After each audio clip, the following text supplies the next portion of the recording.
അങ്ങനെയല്ല സാറേ. ഈ ഇദ്ദേഹം ഈ ഭരണത്തിൽ വരുന്നതിന് മുന്നേ ഇവിടെ കുറെ തെരുവിലെ ആളുകൾ കിടന്നിരുന്നു. അന്ന് നമ്മുടെ ചിന്താഗതി ഇദ്ദേഹം ഭരണത്തിൽ വന്ന തെരുവില് ഒരാൾ പോലും കിടക്കില്ല എന്നായിരുന്നു.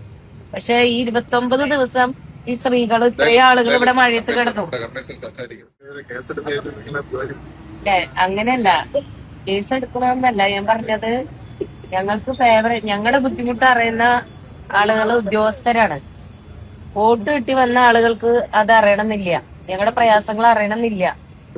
അങ്ങനെ അറിഞ്ഞിട്ടുണ്ടെങ്കിൽ 5 ദിവസം ഇവിടെ കിടപ്പില്ലായിരുന്നു. അങ്ങനെയല്ല സാറേ.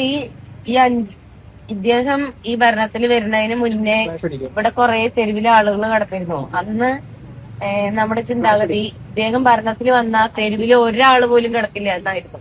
പക്ഷെ ഈ 29 ദിവസം ഈ സ്ത്രീകൾ ഇത്രയും ആളുകൾ ഇവിടെ മഴയത്ത് കിടന്നു. ശരി, ഹോസ്പിറ്റലിൽ പോകേണ്ട ആവശ്യമുണ്ടെങ്കിൽ അതിനുള്ള സംവിധാനം ചെയ്യാം. Okay sir, thank you. ഉണ്ടെങ്കിൽ കൊണ്ടുപോവാം. ഇല്ല സാർ, വേണ്ട ആവശ്യമില്ല.